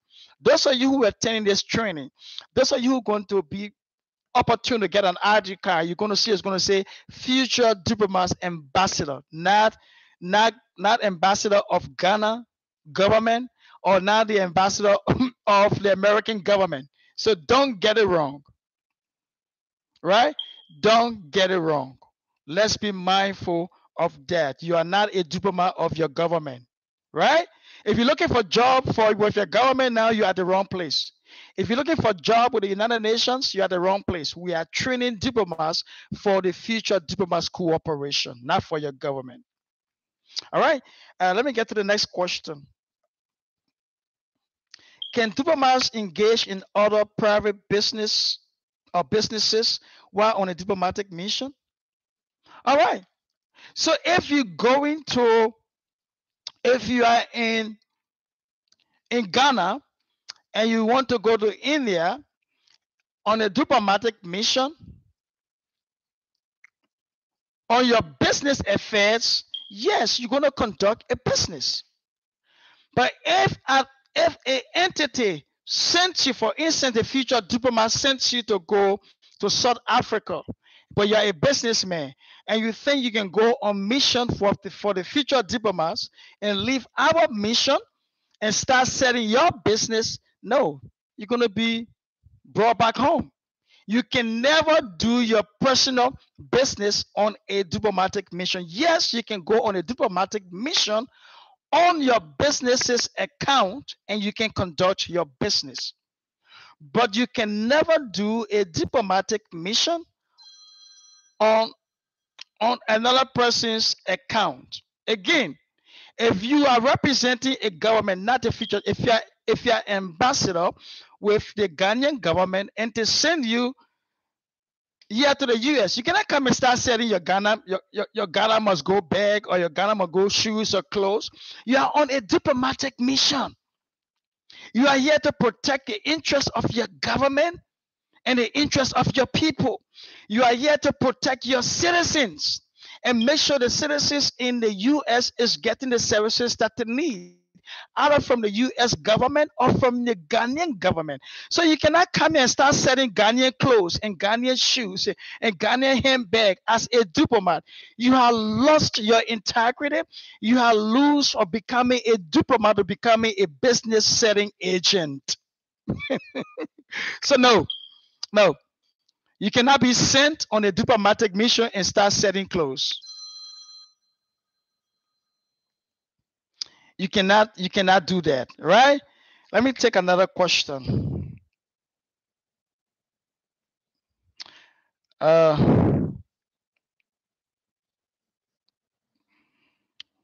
I just answer this question? Yeah. What are the prerequisites that qualify someone to become appointed as a diplomat to represent a country? Now, we don't want to jump ahead of that. That will be our next week. Our next week class, we're going to be talking about the prerequisite. But I will just tell you in the nutshell, in many countries, you will have a bachelor's degree. I'm talking about generally and not for the future diploma. In many countries, you must have at least a bachelor's degree in politics or international relation. International relation, a bachelor's degree to be appointed by some countries. Now, it varies based upon countries, so you need to ask your foreign services, department, what the requirements are to become an ambassador with this country. But from the US, you must have at least a bachelor's degree in international relations or in politics. It's not a particular degree, but at least have a bachelor's degree somewhere in those areas. A master's degree put you at a higher level and a higher edge. You must be ethical because they're going to do a background check requirement. You must be ethical. You must be responsible. You must live up to the tax of becoming an ambassador. So every country has their own requirements to go by the requirement. But for the future diplomats to become an ambassador with us, you must go through this training for 6 to 8 weeks. Between 6 to 8 weeks, you must. I think this one will last for 6 to 7 weeks because of the final test. You must be able to take the final test and pass the final test to become an ambassador with us. An ID card carry ambassador with us, you must be able to pass your test, submit all your assignments, and pass your test. And you must also live at an ethical standard because after 12 months, you may have to go through a brush up training so your ID card can be renewed, right? So there are requirements for us. At least bachelor's degree in politics of international relations as a diplomat for countries, ethical responsibility, and live up to the expectation. That's correct. Thank you for for tapping that. That's at least a bachelor's degree in politics or international relations. That's what I said, and that's what I said. You should be ethical, you be responsible, and live up to the expectation. Oh God, thank you so much. All right, I need to close or 2 hours. If we go for 2 hours, 30 minutes is 2 hours now, 2 hours. So that is 30 minutes. I'm just taking questions for 2 hours and 8 minutes. So we're going to close pretty soon. We're going to save you some time today. Another person asked, can you function as a self-appointed diplomat? Well, who's going to recognize you as an appointed diplomat? What is an appointed diplomat? No diplomat appoint himself. Like I just told you that the diplomats of your country should be appointed by your president. So if you represent your country, you need to be appointed by your president or whoever appoints diplomat in your country. So if you appoint yourself, what about credentials will you give yourself? Will you put on your credentials self-made diplomat? Oh yes, there are a lot of self-made diplomats around the world. People who just call themselves ambassador and diplomats, and they are not. They are self-appointed. You know, you can never appoint yourself as a diplomat. You cannot. You cannot. You need to identify with a body. You need to be ethical and responsible. If you appoint yourself as a diplomat, how will you be ethical? Who hold you accountable? Who are you submissive to? Who are you representing? Now, simply diplomats or an ambassador is a representation. Can you represent yourself? Yes, just because you are human being, but not in a diplomatic manner. So never appoint yourself as a diplomat. Someone say amen. That's why I said amen before, because someone typed amen and someone just said amen again. Ambassador Priest, Ambassador Princess, he must be a woman of God or something. You keep telling me say amen. That's why I always say amen too. I want to be mindful of saying amen here. But you cannot self-appoint yourself, friend. No. That's why the future diplomats is here. We have created this avenue. We can appoint you as ambassadors, and that's what this training is all about. So give you the nuts and bolts and responsibilities of becoming an effective diplomat. And we can appoint you as a diplomat, but you cannot appoint yourself as a diplomat. You cannot, right? So make use of the future diplomats or opportunity. Make use of our credentials and make use of our platform. We can appoint you, we can give you all the tools you need to be tactful, effective, and efficient, but you cannot appoint yourself, right? That's why with the authority invested in me by our bylaws and our policy and recognition by the American government, I can appoint you. I can appoint you based upon our authority given to us, based upon the authority given to me, as an institution, incorporated, registered, approved in the United States of America to do diplomatic business around the world. I can appoint you. That's why most of the ID cards, you have to see my signature. Most of our ambassadorial credentials, the president or the DG, Ernest GIBSON, his name or his signature has to be somewhere because I have the authority to appoint you. All right. Someone said, can diplomats engage in other? No, I just read that. Oh, I'm sorry. Okay, the last question I have right now. Are we going to have diplomatic passports? Hey, come on. The future diplomats does not give passports. We're not a government. If I gave you a future diplomat passport, yes, it's a passport, but you're not going to use it to travel, to get into another country. Nobody going to put visa in your passport. You use the ECOWAS passport if you're in Africa. I travel with the American and US passport. I must show the passport, and I need visa. I travel with my country's passport. I don't have to give myself a future diplomat passport. So what would that do for you, my friend? A future diplomat passport? Oh, come on. I can give you one. Very simple to give you one. But will country put the visa into it? I don't know. Would it be useful to travel from Nigeria to the US? Nope. They will want to see your West African passport, the Nigerian government passport, or the ECOWAS passport. So we can give you one. It's not going to be useful to you, my friend. I don't need a passport from a diplomat to do diplomatic relationship around the world. Okay? So no, we're not going to give you diplomatic passport. Use your passport from your country, right? Use your passport from where we're going to give you diplomatic what we call letter of credence. It comes like a passport. It's in a cage. It's in the form, but we don't call it passport. Letter of credence, right? You present it with your country passport. It tells you you represent us around the world. They're not going to put visa on your letter of credence. They're not going to say you are representing us. All right. Any more question? I can take your question. I can take your concern. But I want to say thank you for listening to us today. It was a great time spent with you again, as always. You are fabulous, and you are wonderful set of people. I will leave you with couple of assignment to add up with the assignment that you already have. But the first assignment that you need to add, please take note of this one. You're going to answer a question. Why will people say that you are an ambassador when you are traveling abroad? Why people will tell you that you are an ambassador when you are traveling abroad? Tell us in a couple of paragraphs about 1 to 200 words.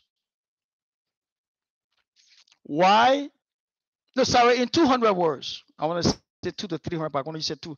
In 200 words, tell us why people will say that you are an ambassador when you are traveling abroad.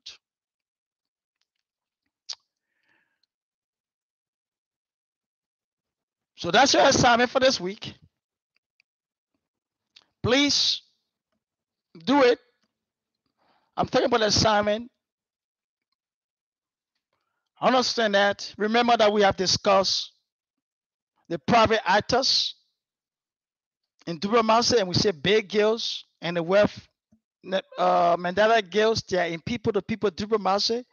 Humanitarian organizations. If you have an organization in your country and you are engaging in meeting people's needs, you are serving in what they call people-to-people diplomacy. Remember, we said that the United States Secret Seven have more than 12,000 people serving around the world. We said Secret Service specialists. They can also be they cannot just be involved in security purpose and security, but they are also involved in providing health services and English language programs in different countries. They are doing construction. They are in engineering.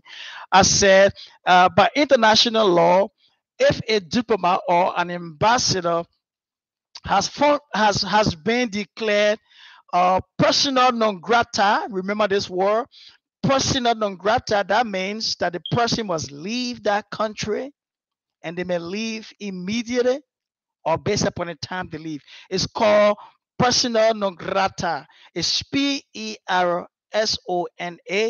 The next word is non, NON, and the last word is grata, GRATA. Persona non grata simply means that you have been formally declared to leave that country. And by international law, you cannot say, well, I was sent here by my country, I need to stay. You need to leave, right? Remember we said that according to ERNEST Satwell, that his definition involved 2 keywords. We say intelligence and tight. Intelligence and tight. We say in the United States of America, ambassadors are appointed by the president. Not Congress, not the Speaker of the House, not the Senate, but by the president.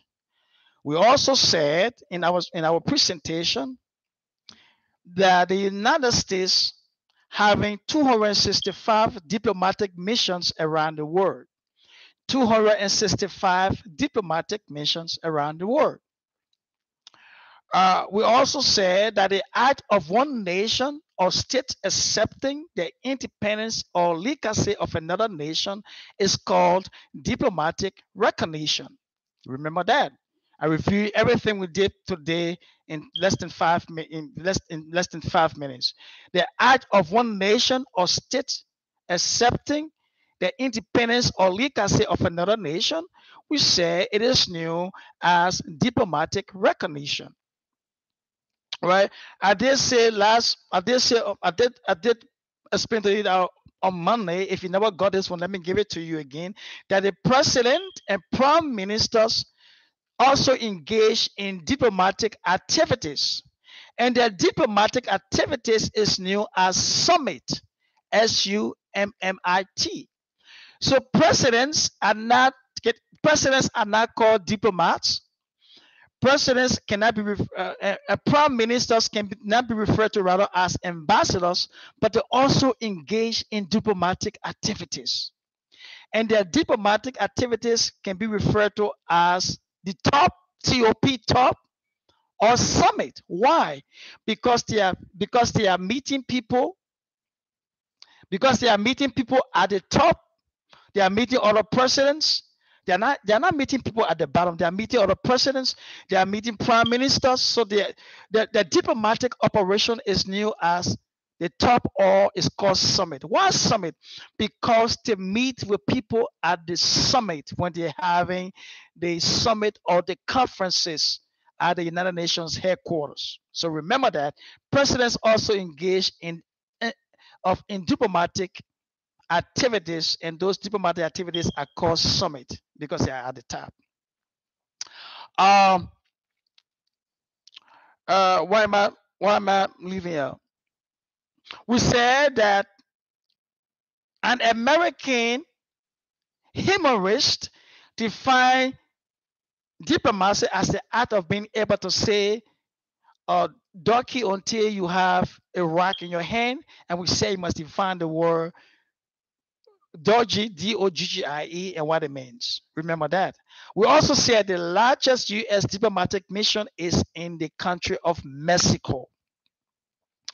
We also said that people do not have to have what we call great international relationships to recognize the importance of accepting and behaving diplomatically. You don't have to have international relations experience a great deal to act diplomatically. You don't have to.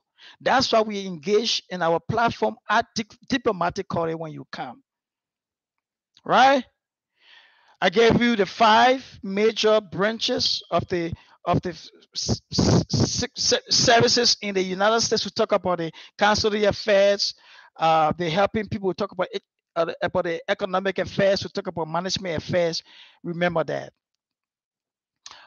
We said, according to the textbook, when people interact and communicate internationally, they are doing what they call diplomat. They are in an exchange that we call diplomatic relations. Understand diplomatic relations.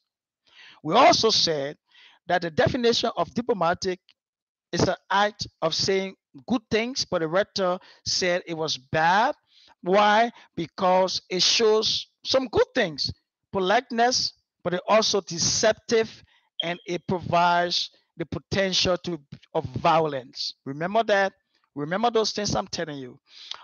We said social and cultural activities such as sports events, films, books, radio broadcasting, all can be subscribed to what we call public diplomacy.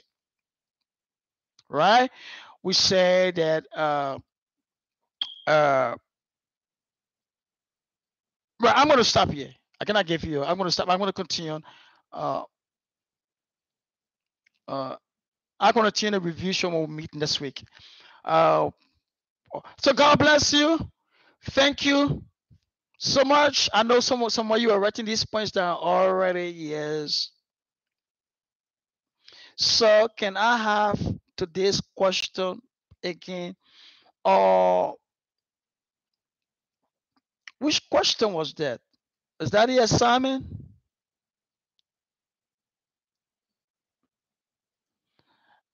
The assignment is, if that's the assignment for the day, I said, why why more people say to you that you are an ambassador when you are traveling abroad?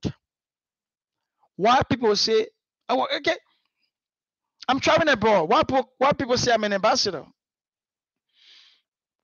What has to be involved?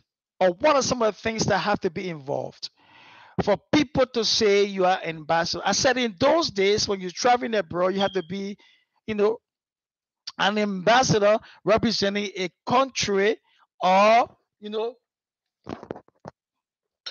are sent by your president.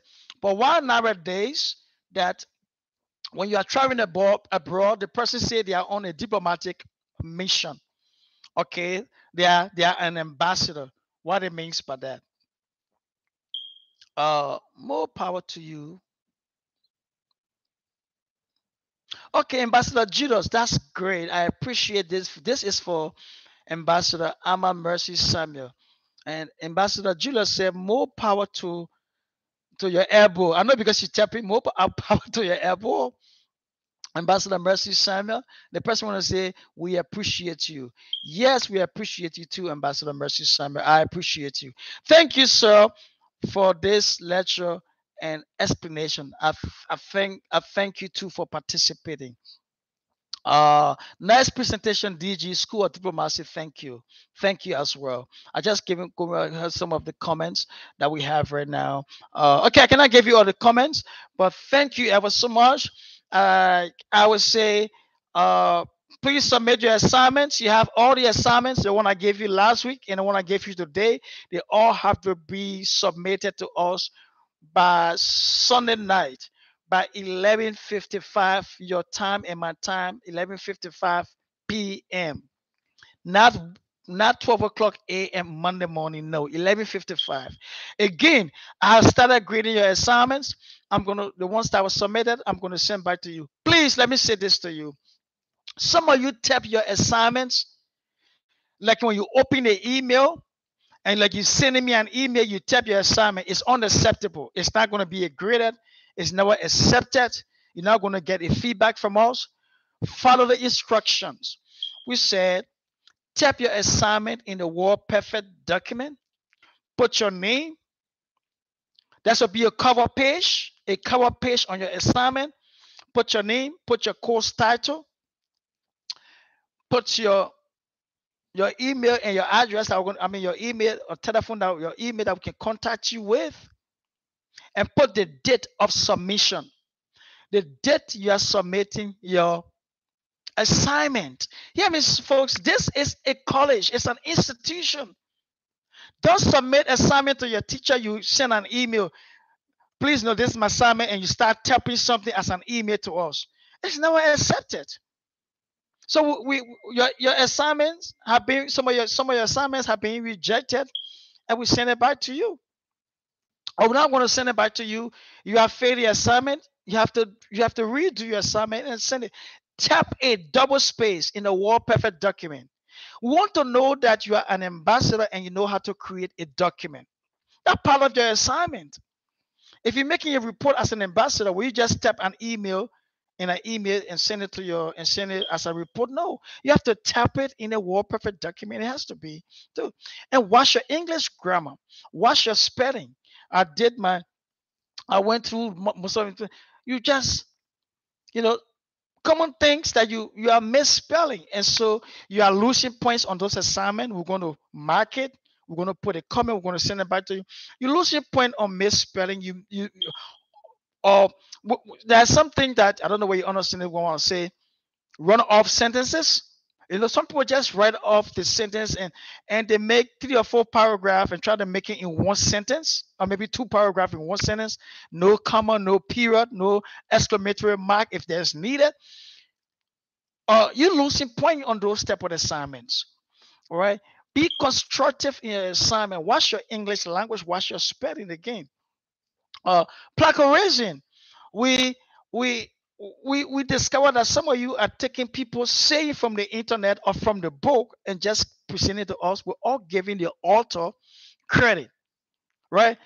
And at a scholar level, it's called stealing. On a local level, plagiarism, it's called plagiarism on a scholarly level, but on a local level, it's called stealing. That's the definition of plagiarism. It simply means you are taking people's information and you are giving yourself the credit for that. So every time you are trying to quote somebody, put it in quotation mark, or you don't have to put in quotation mark. You can put at the end of the person's quotation, you can put a parenthesis, the person's name, and you can say maybe Ernest Gibson, for instance, Ernest Gibson, 2017 or 2018. It was when I made that statement. At the end of your paper, you need to have a reference. So at the reference, you will put the same way Ernest, you see the same way you put Ernest Gibson and you put 2018 at your reference, then you have to put the article, the name of the article, or the website for which you took the assignment. Well, if most of you have not done this after your high school level, then you're going to do that with us. It's required. It's a standard way of education and presenting assignment. I know some of you have asked for the format. I'm going to give you format if you want that, but not for or definition. I'm talking about writing between 200 to 300 sentences. But someone asked me, can I give you an example, a format in presenting your definitions? No, come on. I can give you an example of, of a format of do your presentation of your definition. I cannot do that, but I can give you a format of a full-fledged document. It will not be yours, but it will be a document from me. How to get your cover page, how to get your. I can send that to Ambassador Samuel, Ambassador David, and they can distribute that to you if you need that. But how you need to present your cover page, how would need the cover page of your assignment to be. If you're writing between if you're writing between 200 to 300 pages, and the content, let there be a flow in your content. Finish one paragraph and let it flow into the next paragraph. Don't have your professor reading something and then you change it and drop into something else. And no, let there be a flow in your writing, in your presentation, right? That's scholarly writing, my friend. You are an ambassador to be. You are a scholar. Okay, right. So do not take this institution or school for joke. You can just send any assignment you think will be accepted. No, your assignment worth 50% of your grades, and if you're not doing your assignment, like I told you, you're going to repeat this class, right? You're not just going to repeat the assignment. If you fail the course, you're going to repeat the entire course for another 6 weeks, especially your assignment. Okay. Assignment should be done on a Word Perfect document, yeah, with double space, with your name, course title, email address, date of submission. Check your spelling, watch your punctuations, mark. That's true. That's it. What was the last assignment in the first lecture? No, please, please. Your classmates have been tapping the assignment. Please connect with one of your classmates and ask them. I cannot go back, you know, on that. I have said it over and over and again, the assignment. And also is the assignment is also posted in the chat room, folks. Make use of the chat room. Your assignment is posted in your chat room. Your questions now making me go 2 minutes over my time. It's 2 hours and 32 minutes. I have 2 hours for you, so I'm going to stop here. Your questions are very much important. Yes, your assignment should have a cover page. Yeah. Yes. Give credit to the writer. That's correct. Don't that's right. And copy it from the internet or the book and send it to me. No, give credit to the writer. And the last page should be your reference page. Reference page simply means the place you took that reference from, because we got to make research. We got to make sure that what you are seeing about that writer is true, is accurate. So one of the things that you need to do is, if you read a nice paragraph and sentence. I always want people not to copy the same paragraph and sentence and put it in the assignment and give me a reference.